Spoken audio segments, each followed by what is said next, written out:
This is Law and Order, Season 1, Episode 4, Hysteria. We open up and this time we are around Stabler's dinner table. His younger daughter, Kathleen, she is 12 years old. Oh, my friend had to leave school because she's pregnant. That night, can't sleep, and they get a call. There's been a homicide. They are in Times Square. Benson and Stabler are walking up to the crime scene, talking to this horrendous human being cop. They ask about the victim, and he says that a couple of looky-loos found a dead whore. How do you know she was a prostitute? You get to the point where you can just smell them. So there's the victim. Face down, young, black, miniskirt, a bikini top, and she has a bag wrapped around her head. Looks like she came back here willingly with a John who went crazy, tried to asphyxiate her, and then bash her head in. Her skirt was left hiked up. We'll go ahead and run a rape kit then. There is one footprint. It's a partial, but it has blood tracked in it. And this garbage cop comes back. Hey, take some extra pictures for our bulletin board. Stabler's like, how about a little respect? Oh, it's an NHI. Do you know what that stands for? It stands for no humans involved.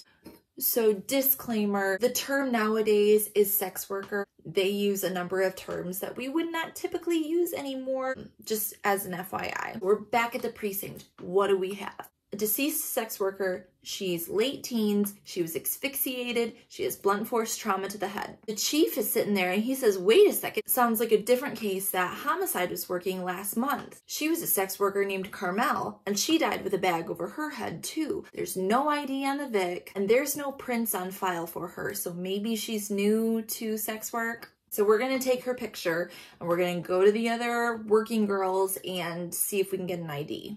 And while they're down there, they tell the girls about the bag over their head. Hey, I know somebody that happened to. She's Puerto Rican. Her name is Lorinda. I don't know where she's at now, but it definitely happened to her. So we gotta find Lorinda.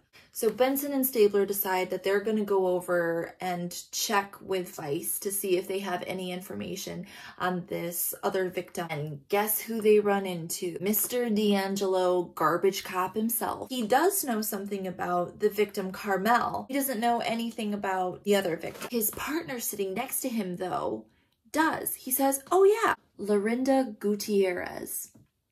Who's this cop who remembers that shit? Officer Ridley, and he's been on the force for 23 years. We're at the coroner's and the Vic is on the table. There is petechial hemorrhaging in her eyes, which is indicative of death by asphyxiation. Oh yeah, there were blows to the head. Guess what? It's overkill. You know what that means? It's personal, baby. But was there a rape? Nope. Negative on the drug test too. Here's something interesting. Perfect teeth, expensive orthodonture. And her stomach contents? Soybeans, whole grains, veggies, healthy shit, man. That's very interesting. We jump to a detour with Munch in court. He gets objected to by both the prosecution and the defense, proving why he is a lovable asshole. Jump back to the precinct. There's a missing persons report, matches height and weight. Her name is Tracy Henderson. Benson and Stabler go to the home of Tracy Henderson's parents. Huge, gorgeous house in a really nice neighborhood. They clearly have a lot of money. Are you aware of what your daughter does in Manhattan? She majors in cultural studies at Columbia and she volunteers at a literacy center. Why? We need you to look at this picture. Oh my gosh, they give them the crime scene photo and the dad is holding her and they can tell that there's something that they're not saying. Benson and Stabler are like, oh, I don't want to say it. Your daughter was dressed pretty provocatively. So we have reason to believe her attacker was targeting prostitutes and their demeanor just changes. The mother stands up. She just slaps him across it. It's not a hard slap. You just called my dead daughter a prostitute kind of slap. We're back at the precinct. Okay, that's it. We're scrapping the prostitute angle. She was not a sex worker. Sorry. Still have to find Lorinda Gutierrez. Jeffries, go find her. Benson and Stabler, did you get anything other than a big ol' slap on your face? out of talking to the parents. Yep, we got that she had a boyfriend. Let's go talk to that motherfucker. Her boyfriend was a Wall Street asshole, Dennis Cofield. They tell him they're investigating Tracy's murder. Ugh. That's why. That's why what? We were supposed to go out the other night and she never called me. Just figured she had other plans. Okay, but what about an alibi? Yeah, I was with my friend Bill Griswold. In fact, here is his card conveniently in my front pocket. We were watching a Yankees game. Okay, so that alibi checks out. What about the literacy center? They go, everybody loved her, but one dude hasn't shown up in a while. His name is Travis Hall, and he's a parolee. Let's go check on Travis Hall outside his apartment, and they can smell the decomp. Kick the door in. Yep, he's dead. He OD'd a week ago. Not him. Cross him off the list. We're back at the precinct. What do we know about the 3 victims? What do they have in common? Carmel and Lorinda were both sex workers. Carmel and Tracy were both black. Lorinda was Puerto Rican. They're all women of color. Carmel and Tracy were both found in alleys. And the last bit that was in the police report, the crime scene was contaminated with powder. That powder was determined to be from police gloves. So potentially it was contaminated while they were processing the scene. The key is to find Lorinda. And then Cassidy surprises everybody by knowing exactly where the male prostitutes chase the female prostitutes off to in the turf war. It's by the meat market.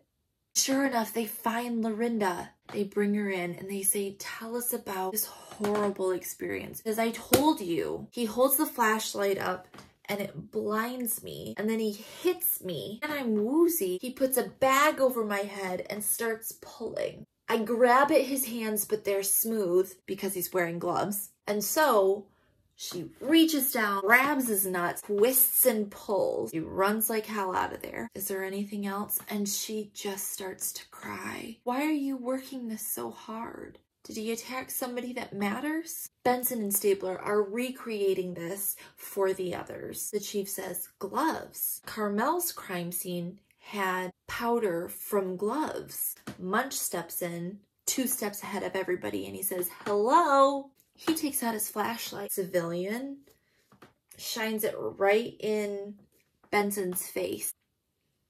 And then he holds it up here. Non-gun hand held to the side, shines the flashlight in Benson's face again. It's a cop. So they go back and they talk to the sex worker. Who is the bad cop? Guess who they say? That motherfucker D'Angelo. The chief says, hey, I'll talk to Briscoe about D'Angelo. Briscoe tells him, yeah, D'Angelo sucks, but you know who's really a fucking psycho? His partner. Who's his partner? Officer Ridley, the guy from the beginning.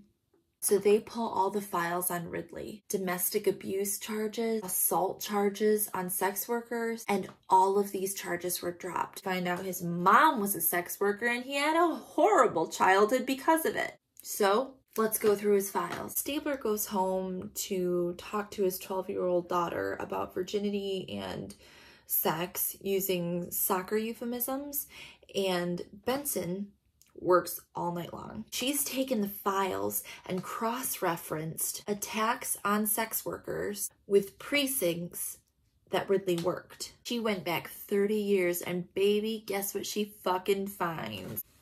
Opens the door, 2 big old bulletin boards with picture after picture after picture. Victim, victim, victim, victim. Photographs line up and it looks like a line of paper dolls. And they pick up Ridley without incident. They put him in this interrogation room with all these photographs, and he spends 45 minutes just marveling at his work. It only took you 31 years to catch me, but you gave me too much credit. Reaches up and takes down Tracy Henderson's picture. It's not mine. They leave the room and Chief asks about the MO. Stabler tells us that the MO is how a perpetrator operates, and signature is what separates them from other killers with similar MOs. He's not Tracy's killer. He would kill sex workers in secluded areas. She was in Times Square. It doesn't match up. And remember the overkill. Tracy's killer knew her. Who could it be? What about the boyfriend? He had that alibi. Wait a second. That stupid boyfriend had his alibi's card in his pocket. It was his best friend. Benson says, I know my best friend's phone number by heart. My best friend's phone number is Carrie. I will bleep that. So anyway, Benson and Stabler go and they shake down his best friend, and guess what?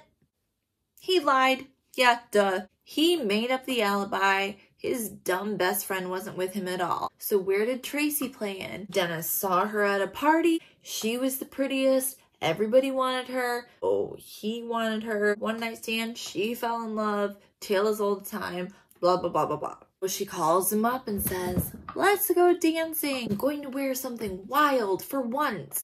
But Dennis stood her up. He didn't even fucking go. Right, which is exactly why he asked you to fake an alibi. We don't have evidence. Wait a second. What about that partial footprint from the crime scene? The one with blood in it. Let's go to the forensics lab. Shoe size 11 from the Valentini brothers. Exclusively sold at one place. They only sold 9 dozen in that size. So let's go ahead and look at those receipts. Guess what? Guess who has a pair? Yep, Dennis Cofield. Well done. Oh, but it's been forever. He's had plenty of time to ditch those shoes. They get a warrant anyway. Get all of his shoes. They're not in there.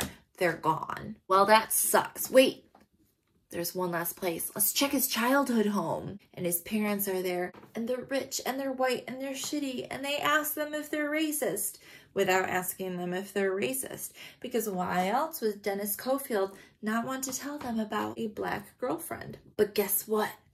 Dennis is there. He's coming down the stairs with a duffel bag. Benson grabs it to check it. And while she's digging through that duffel bag, Stabler lays out his theory. She called you.